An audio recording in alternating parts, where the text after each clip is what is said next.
Chapter 7. But Solomon was building his own house 13 years, and he finished all his house.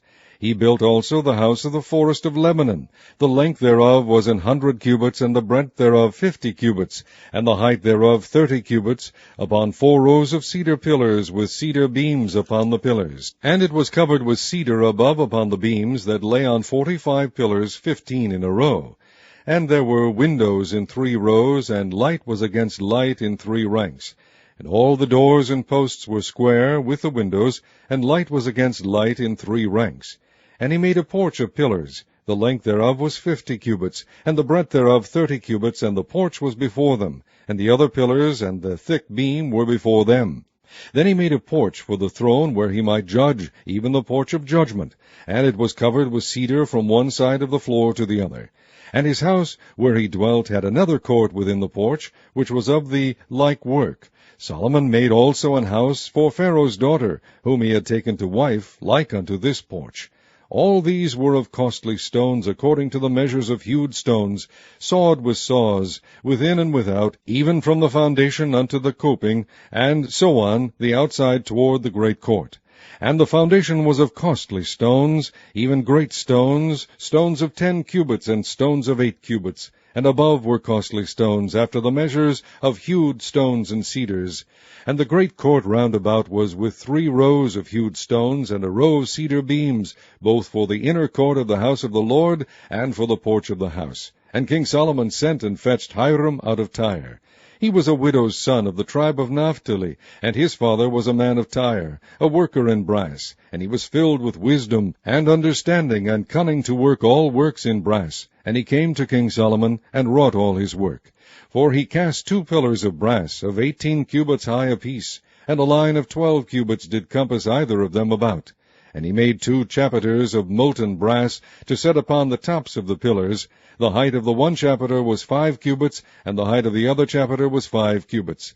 And nets of checker work, and wreaths of chain work for the chapiters, which were upon the top of the pillars, 7 for the one chapiter, and 7 for the other chapiter.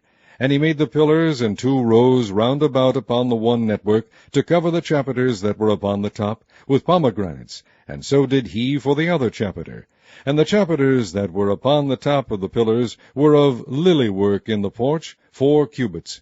And the chapiters upon the 2 pillars had pomegranates also above, over against the belly which was by the network. And the pomegranates were 200 in rows round about upon the other chapiter. And he set up the pillars in the porch of the temple. And he set up the right pillar, and called the name thereof Jachin. And he set up the left pillar, and called the name thereof Boaz. And upon the top of the pillars was lily work, so was the work of the pillars finished.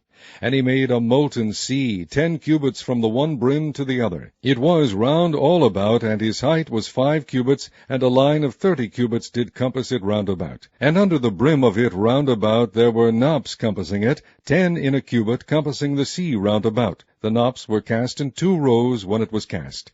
It stood upon 12 oxen, 3 looking toward the north, and 3 looking toward the west, and 3 looking toward the south, and 3 looking toward the east. And the sea was set above upon them, and all their hinder parts were inward. And it was an handbreadth thick, and the brim thereof was wrought like the brim of a cup, with flowers of lilies. It contained 2,000 baths. And he made 10 bases of brass, 4 cubits was the length of one base, and 4 cubits the breadth thereof, and 3 cubits the height of it. And the work of the bases was on this manner.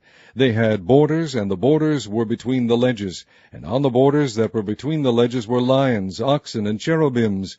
And upon the ledges that was a base above, and beneath the lions and oxen, were certain additions made of thin work. And every base had 4 brazen wheels, and plates of brass, and the 4 corners thereof had undersetters. Under the laver were undersetters molten, and the side of every addition. And the mouth of it within the chapiter and above was a cubit, but the mouth thereof was round after the work of the base, a cubit and a half. And also upon the mouth of it were gravings with their borders, 4 square, not round.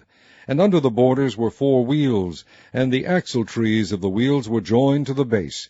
And the height of a wheel was a cubit and a half cubit. And the work of the wheels was like the work of a chariot wheel. Their axletrees, and their naves, and their felloes, and their spokes were all molten. And there were 4 undersetters to the 4 corners of one base. And the undersetters were of the very base itself. And in the top of the base was there a round compass of 1/2 cubit high, and on the top of the base the ledges thereof and the borders thereof were of the same. For on the plates of the ledges thereof and on the borders thereof he graved cherubims, lions, and palm trees, according to the proportion of every one, and additions round about. After this manner he made the 10 bases. All of them had one casting, one measure, and one size. Then made he 10 lavers of brass. One laver contained 40 baths, and every laver was 4 cubits, and upon every one of the 10 bases 1 laver. And he put 5 bases on the right side of the house, and 5 on the left side of the house, and he set the sea on the right side of the house eastward over against the south. And Hiram made the lavers, and the shovels, and the basins. So Hiram made an end of doing all the work that he made King Solomon for the house of the Lord, the 2 pillars, and the 2 bowls of the chapiters that were on the top of the 2 pillars, and the 2 networks to cover the 2 bowls of the chapiters which were upon the top of the pillars, and 400 pomegranates for the 2 networks, even 2 rows of pomegranates for 1 network to cover the 2 bowls of the chapiters that were upon the pillars, and the 10 bases and 10 lavers on the bases, and 1 sea, and 12 oxen under the sea, and the pots, and the shovels, and the basins, and all these vessels which Hiram made to King Solomon for the house of the Lord were of bright brass. In the plain of Jordan did the king cast them, in the clay ground between Succoth and Zarthan. And Solomon left all the vessels unweighed, because they were exceeding many, neither was the weight of the brass found out.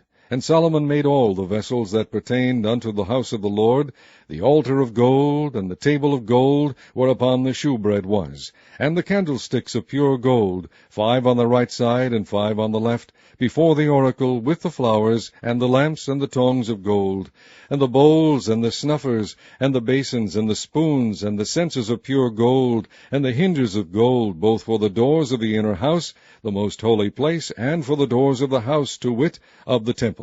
So was ended all the work that King Solomon made for the house of the Lord. And Solomon brought in the things which David his father had dedicated, even the silver, and the gold, and the vessels did he put among the treasures of the house of the Lord.